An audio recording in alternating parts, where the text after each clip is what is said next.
बिस्मिल्लाहिर्रहमानिर्रहीम। नाज़रीन अस्सलाम वालेकुम, मैं हूं इमरान वसीम। नाज़रीन, नरेंद्र मोदी के और भारतीय फ़ौज के दावे तो बड़े बड़े होते हैं, गीदड़ भक्तियां तो बहुत बड़ी बड़ी कसी जाती हैं, लेकिन जब मैदान में सामना करने की बात आती है तो न सिर्फ भारतीय फ़ौज बल्कि भारतीय वज़ीर आज़म नरेंद्र मोदी भी मैदान छोड़ के भाग निकले हैं। अब नरेंद्र मोदी, जिन्हें पाकिस्तान के हाथों 7 मई को और 10 मई को तारीखी शिकस्त का सामना करना पड़ा, नरेंद्र मोदी को सरेंडर मोदी का खिताब किसने दिया? भारत की अपनी अपोजिशन जमातों ने कि ये नरेंद्र मोदी नहीं, ये सरेंडर मोदी है। और अपोजिशन के इस दावे को अब नरेंद्र मोदी ने कैसे साबित किया है कि वो सरेंडर मोदी हैं और किस मैदान से क्यों और कैसे भाग निकले हैं। इस खबर से अपने वीडियो लॉग का आगाज़ करने से पहले एक तो आपसे दरख्वास्त करेंगे, चैनल को सब्सक्राइब कर लें, बेल आइकॉन का बटन प्रेस करें। वीडियो पसंद आए तो इसे लाइक और शेयर ज़रूर कीजिएगा। ऐसे प्रोग्राम का आगाज़ हम करेंगे जो पाकिस्तान और अफ़गान मुज़ाकरात का जो नाकामी पर इख्तिताम हुआ है। इन मुज़ाकरात की नाकामी के बाद अफ़गानिस्तान से असर नौ मुज़ाकरात की एक नई उम्मीद की किरण पैदा हुई है। ये उम्मीद की नाज़रीन किरण पैदा हुई है जो हमारे वज़ीर दाखिला हैं मोहसिन नकवी साहब, वो इकनॉमिक तावन तंजीम के वज़रा ख़ारजा के इजलास में शिरकत करने के लिए तेहरान ईरान पहुँचे हैं। और वहाँ पे मोहसिन नकवी साहब ने, जो ईरानी सदर हैं, उनके साथ मुलाकात की है। और ईरानी सदर ने वज़ीर दाखिला मोहसिन नकवी को ये ऑफ़र किया है कि तनाज़े से बचने के लिए, अदम इस्तेकाम से बचने के लिए, ख़ित्ते के इस्तेकाम के लिए ईरान जो है अफ़गानिस्तान के साथ जो पाकिस्तान का तनाज़ा चल रहा है उसमें ईरान अपना किरदार अदा करने के लिए तैयार है। और इसी प्लेटफॉर्म पे नाज़रीन, जो अफ़गानिस्तान के नायब वज़ीर ख़ारजा दाखिला इब्राहीम वहाँ पे पहुँचे हैं। अफ़गानी नायब वज़ीर दाखिला के साथ भी पाकिस्तान के वज़ीर दाखिला मोहसिन नकवी की मुलाकात हुई है। और इस मुलाकात के बाद जो मीडिया के साथ गुफ्तगू हुई है, इस गुफ्तगू में मोहसिन नकवी साहब ने कहा है कि पाकिस्तान और अफ़गानिस्तान बरादर मुल्क हैं और दोनों बरादर मुल्क जो हैं बातचीत के ज़रिए मसले को हल करेंगे। यानी मोहसिन नकवी साहब की इन दो मुलाकातों में, जिसमें एक ईरानी सदर के साथ हुई है, एक अफ़गानी नायब वज़ीर दाखिला के साथ हुई है, एक मरतबा फिर पाक अफ़गान मुज़ाकरात का असर नौ जो है इसकी उम्मीद की किरण पैदा हुई है। तो अच्छी बात है, बातचीत से अगर मसला हल होता है तो दोबारा भी बातचीत करने में कोई हर्ज नहीं है। लेकिन अगर बातचीत से मसले का हल ना निकला और जो माजी में जैसे अफ़गान सॉइल पाकिस्तान के ख़िलाफ़ इस्तेमाल हुई, तो पाकिस्तान का बतौर रियासत मौक़े बड़ा क्लियर है कि पाकिस्तान के अवाम के मफाद को, पाकिस्तान का अवाम का जो तहफ़्फ़ुज़ है उसे यकीनी बनाने के लिए अफ़वाज पाकिस्तान को जो करना पड़ा, पाकिस्तान की अफ़वाज, रियासत पाकिस्तान वो इक़दामात उठाएगी, वो फ़ैसले पाकिस्तान की जानिब से लिए जाएंगे। अब नाज़रीन आ जाते हैं कि भारतीय वज़ीर आज़म मैदान छोड़ के कैसे भाग निकले हैं। अच्छा, मुझे यहाँ पे एक पॉइंट याद आ गया कि ये जो अफ़गानिस्तान के साथ पाकिस्तान के मुज़ाकरात होते रहे, जो कि नाकामी पे इख्तिताम पज़ीर हुए, ये कोई ढकी छुपी बात नहीं है, फैक्चुअल बात है।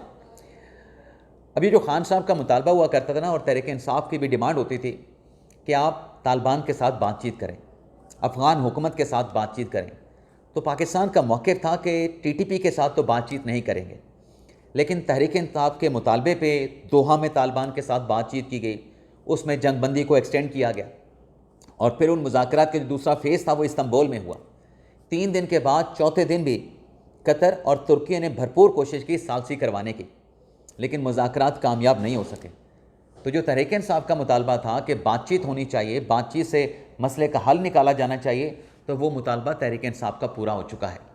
अब तहरीक इंसाफ और बानी तहरीक इंसाफ इमरान खान जो ये भी कह रहे थे कि अफ़गानिस्तान से बातचीत करने के लिए मुझे पैरोल पर रिहा किया जाए, अब उस मुतालबे की कोई वक़्त बाकी नहीं रही। अब इस मुतालबे को पाकिस्तान तहरीक इंसाफ एम्फसाइज़ नहीं कर सकती है, क्योंकि दोहा में बातचीत हो गई, इस्तांबुल में बातचीत हो गई, और इन दोनों फ़ोरम पर बातचीत से पहले इनफरादी सतह पर भी, रियासत पाकिस्तान की सतह पर भी अफ़गानिस्तान के साथ बातचीत से मसला हल करने की कोशिश की गई, लेकिन यह मसला हल नहीं हो सका। तो तहरीक इंसाफ का मुतालबा कि बातचीत करें, ये पूरा हो चुका है, ये चैप्टर अब क्लोज़ हो चुका है। अब नाज़रीन नरेंद्र मोदी की बात कर लेते हैं। नाज़रीन, भारतीय वज़ीर आज़म, जिन्हें उनकी अपनी अपोजिशन ने नरेंद्र मोदी का खिताब दिया है, जो नाज़रीन मलेशियन में आसियान समिट होने जा रही थी, उस समिट में शिरकत करने से इनकार कर दिया। अब उसकी नाज़रीन वजह क्या है? उसकी वजह नाज़रीन मैं आपको बताता हूँ कि जो अमेरिकन प्रेसिडेंट हैं जनाब डोनाल्ड ट्रंप साहब, उन्होंने आज जापान में जो बिज़नेस कम्युनिटी के साथ खिताब करते हुए बयान दिया है। अब उस बयान में नया क्या है? वैसे तो हमेशा वो मुख्तलिफ फोरम पे जाके ये बयान देते हैं कि पाकिस्तान ने भारत के 7 लड़ाका त्यारे मार गिराए, यानी वो ये कह रहे होते हैं कि पाकिस्तान ने भारत को तारीखी शिकस्त से दो चार किया, 7-0 से भारत को शिकस्त दी। लेकिन इस बयान में ट्रंप साहब ने एक नई बात शामिल की है। वो नई बात क्या है जो कि भारत के ज़ख्मों पे नमक छिड़कती है? वो नई बात नाज़रीन ये है कि डोनाल्ड ट्रंप ने कहा है कि पाकिस्तान ने भारत के 7 नए और ख़ूबसूरत लड़ाका त्यारे मार गिराए।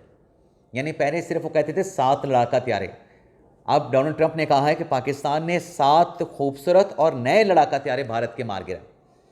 अब नाज़रीन ये जो स्टेटमेंट बार बार ट्रंप देते हैं, अमेरिकन प्रेसिडेंट की तरफ से जो बयान आता है, अब आसियान समिट में जहाँ पर दुनिया के दीगर ममालिक ने भी मौजूद होना था, वहाँ पर अगर नरेंद्र मोदी चले जाते, नरेंद्र मोदी उस समिट में अगर मौजूद होते और यही स्टेटमेंट जो कि ट्रंप साहब ने जापान में दिया है, वहाँ पर अगर ये बयान दे देते कि भारत को शिकस्त का सामना करना पड़ा, पाकिस्तान ने भारत के 7 लड़ाका त्यारे मार गिराए हैं, तो भारत जो मुख्तलिफ मीडिया में इस्तेमाल करके इस दावे की तरदीद करता है कि नहीं, हमारा कोई लड़ाका त्यारा मार नहीं गिराया गया, बल्कि हमने पाकिस्तान के लड़ाका त्यारे मार गिराए, जिसका कोई सबूत भारत आज तक देने में नाकाम हुआ है।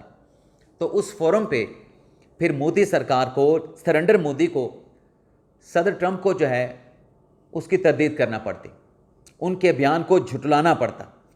लेकिन चूँकि वो झुटला नहीं सकते, सालसी के लिए अमेरिका से भीख भी मांगी गई, तो उस सूरत हाल से, उस शर्मिंदगी की सूरत हाल से बचने के लिए जो मोदी साहब हैं, उस किसी भी तकरीब में, इवेंट में, समिट है, कॉन्फ्रेंस है, इजलास है, इसलिए शिरकत नहीं करते कि अगर वहाँ पे डोनाल्ड ट्रंप ने बात कर दी, जो कि डोनाल्ड ट्रंप करते हैं कि पाकिस्तान ने भारत के 7 लड़ाका त्यारे मार गिराए, तो मैं फिर उसका रिबटल कैसे दूंगा?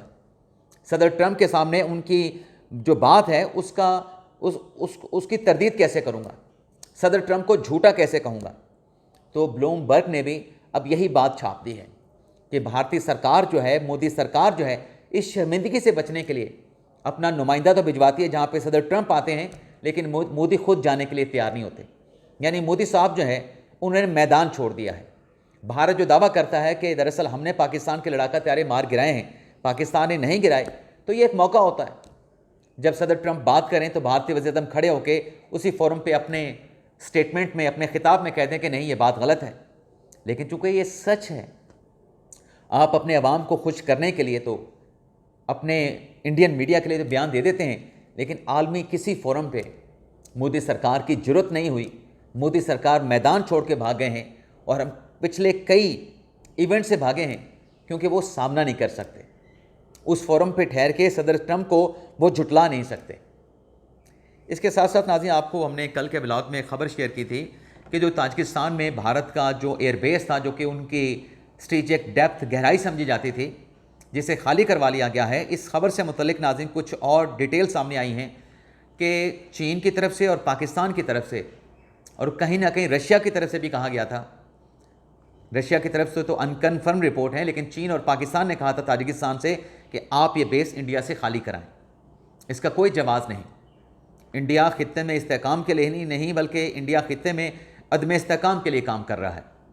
और इस सिलसिले में अनकन्फर्म इतलात ये भी हैं कि पाकिस्तान की इंटेलिजेंस एजेंसी के अहम ओहदेदारान ने भी ताजिकिस्तान का दौरा किया था, लेकिन ये अनकन्फर्म रिपोर्ट्स हैं। और इस दौरे के बाद फिर ये जो एयरबेस है वो भारत से जो है वो खाली करवा ली गई। इसके साथ साथ नाज़रीन, जाते जाते आपको ये भी बता दें कि जो डकी भाई हैं, जिनका मुकदमा अदालत में चल रहा था कि उन्होंने गैम्बलिंग ऐप की प्रमोशन की है, अब इस केस में ढकी भाई मारूफ यूट्यूबर हैं, उनकी अहलिया की तरफ से जो दरख्वास्त NCCI को दी गई कि हमसे तो जो नेशनल साइबर क्राइम एजेंसी के जो तफ्तीशी हैं, जो एहलकार हैं, जो इस केस में तहकीकात इंक्वायरी कर रहे हैं, हमसे करोड़ों रुपए खा चुके हैं, हमसे करोड़ों रुपए ले चुके हैं। तो जो 6 मुल्ज़मान को कल NCCI के मुतलका कोर्ट्स में पेश किया गया था, 3 दिन का जिस्मानी रिमांड हासिल किया गया था, इस केस का तहरीरी ऑर्डर भी अदालत की जानिब से जारी कर दिया गया, जिसमें यह कहा गया है कि दरख्वास्त गुजार अरूबा जतोई का कहना है कि 10 करोड़ रुपए लिए गए NCCA के एहलकारों की तरफ से और उनके फ्रंटमैनों की तरफ से ढकी बाई को रिलीफ देने के लिए। रिलीफ भी नहीं दिया गया और पैसे भी हथिया लिए गए। इजाज़त चाहते नाज़रीन, अल्लाह हाफिज़।